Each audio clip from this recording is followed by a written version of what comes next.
hello baby បាទ hello baby យើងប្រែថាសួស្ដី hello ហ្នឹងយើងសួស្ដីបាទអញ្ចឹង baby យើងប្រែថាយើងក្នុងទីនេះយើងប្រែថាអូនសម្លាញ់ណាបាទ hello baby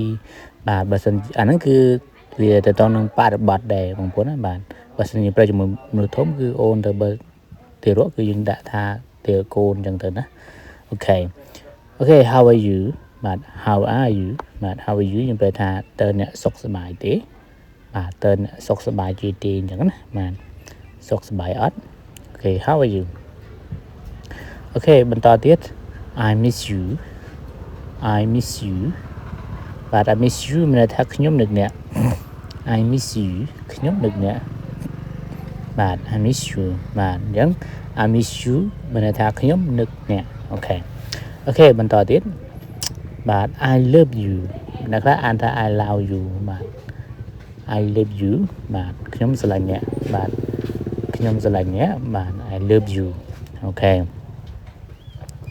តោះបន្តទៀតបាទ I really miss you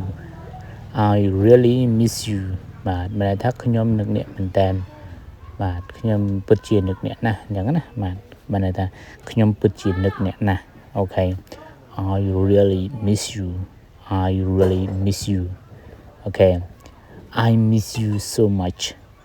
I miss you so much បានន័យថាខ្ញុំនឹកអ្នកខ្លាំងណាស់ I miss you so much បាទបានន័យថាខ្ញុំនឹកអ្នកខ្លាំងណាស់អូខេ My money is finished this month My money is finished this month បានន័យថាលុយខ្ញុំអស់ហើយខែហ្នឹងណាបាទខែហ្នឹងគឺអស់ហើយលុយខ្ញុំចាយអស់លេងហ្នឹងបងប្អូនបាទបានន័យថាចាយអស់លេងតែម្ដងអញ្ចឹងណាបាទអូខេបន្តទៀត I have a lot of bills to pay I have a lot of bills to pay បានន័យថាខ្ញុំមានវិក័យប័ត្រ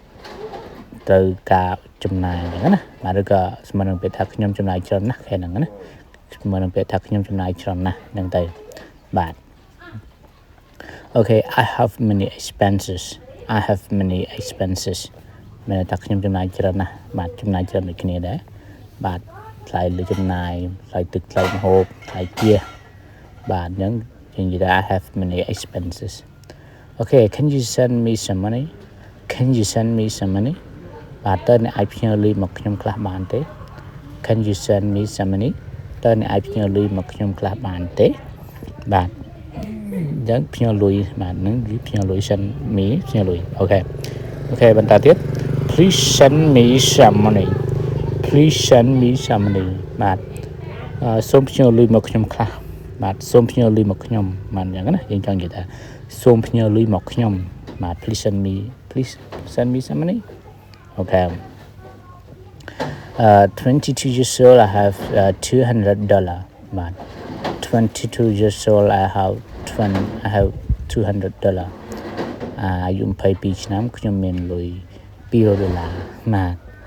22ឆ្នាំខ្ញុំសល់លុយ